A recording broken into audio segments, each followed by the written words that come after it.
ناظرین السلام علیکم، آپ دیکھ رہے ہیں سیاست ٹی وی۔ عالمی خبرنامے میں آپ سب کے استقبال ہے۔ میں محمد صدیق۔ سب سے پہلے سرخیوں پہ ایک نظر ڈالتے ہیں۔ سعودی عرب کے دارالحکومت ریاض میں امریکی روسی وفود کے اجلاس کا آغاز۔ دنیا کی دو بڑی طاقتوں کے درمیان مکالمے کی بحالی، عالمی امن کی سمت ایک اہم قدم۔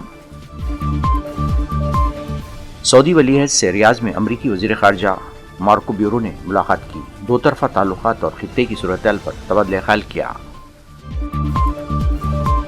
امیر قطر کی حیدرآباد ہاؤس میں مودی سے ملاقات، ہند قطر باہمی تعلقات کو نئی جہت دینے کا عہد، کئی معاہدوں کو دی گئی حتمی شکل۔ کینیڈا کے شہر ٹورنٹو میں مسافر طیارے کا لینڈنگ کے دوران حادثہ، کم از کم 15 افراد زخمی، 2 زخمیوں کی حالت نازک۔ حماس رواں ہفتے 4 اسرائیلی یرغمالیوں کی لاشیں اسرائیل کے حوالے کرے، ہفتے کے دن 3 یرغمالی بھی رہا ہوں گے۔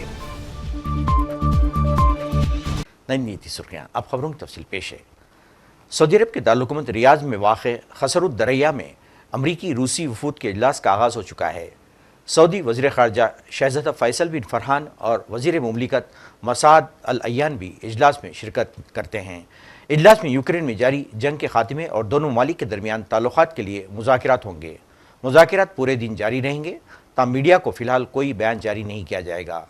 اس اجلاس کا بنیادی مقصد یوکرین میں جاری جنگ پر بات چیت کرنا اور دنیا کی دو بڑی طاقتوں کے درمیان مکالمے کی بحالی ہے۔ یہ بین الاقوامی سفارتکاری میں ایک بڑی پیش رفت اور عالمی امن کی سمت ایک عظیم قدم ہے۔ ذرائع کے مطابق اجلاس میں یوکرین روس جنگ کے خاتمے کے امکانات اور امریکی اور روسی صدور کے درمیان سربراہ اجلاس کے تیاریوں پر تبادلہ خیال کیا جائے گا۔ اس ماہ یعنی فروری کی 26 تاریخ کو روس یوکرین جنگ اپنے تیسرے سال میں داخل ہو جائے گی۔ یہ پہلی جنگ نہیں مگر عالمی سلامتی کے لیے سب سے خطرناک اور عالمی معیشت پر سب سے زیادہ بوجھ ڈالنے والی جنگ ہے، جس کے تباہ کن اثرات ہر چیز پر پڑ رہے ہیں۔ اس سے قبل سعودی ولی عہد اور وزیر اعظم شہزادہ محمد بن سلمان سے ریاض میں امریکی وزیر خارجہ مارکو روبیو نے ملاقات کی۔ ملاقات میں دو طرفہ تعلقات اور خطے کی صورتحال پر تبادلہ خیال کیا گیا۔ بیان میں کہا گیا ہے کہ دونوں ملکوں کے درمیان دو طرفہ تعلقات کے پہلوؤں اور مختلف شعبوں میں انہیں بڑھانے اور ترقی دینے کے طریقوں کا جائزہ لیا گیا ہے۔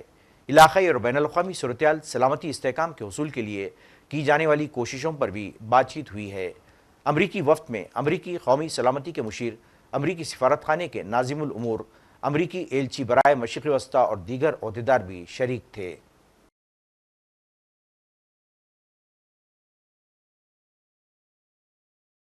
ہندوستان کے دورے پر آئے قطر کے امیر شیخ تمیم بن حماد الثانی کا آج راشٹرپتی بھون میں رسمی استقبال کیا گیا۔ صدر جمہوریہ درپتی مرمو اور وزیر اعظم نریندر مودی نے راشٹرپتی بھون کے صحن میں قطر کے امیر کا روایتی استقبال کیا۔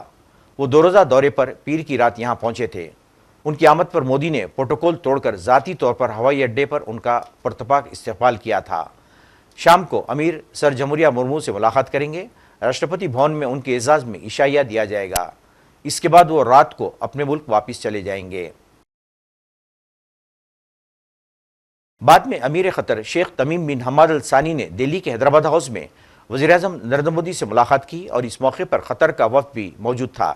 اس ملاقات میں باہمی تعلقات کو نئی جہت دینے کا عہد کیا گیا، جبکہ کئی معاہدات کو بھی حتمی شکل دے دی گئی۔ کینیڈا کے شہر ٹورنٹو میں پیئرسن ایئرپورٹ پر مسافر بردار طیارے کی لینڈنگ کے دوران الٹنے کی ویڈیو سامنے آ گئی ہے۔ انٹرنیٹ پر اس حادثے کی مبینہ ویڈیو میں برف پر پڑے رن وے پر طیارے کی کریش لینڈنگ دیکھی جا سکتی ہے۔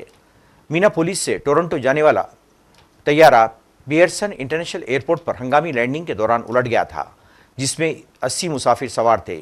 اس لینڈنگ کے دوران ایک بچے سمیت کم از کم 15 افراد زخمی ہوئے، جن میں سے 2 زخمیوں کی حالت نازک بتائی جاتی ہے۔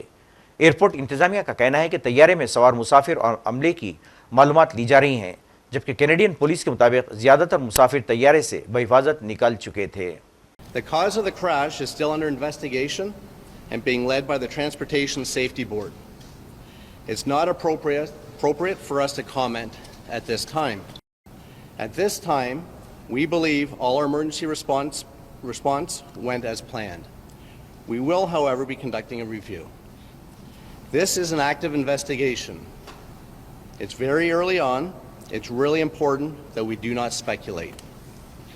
What we can say is the runway was dry and there was no crosswind conditions. We can now confirm that 18 injured passengers have been transported to the local area hospitals. We had one additional passenger recently transported to a hospital.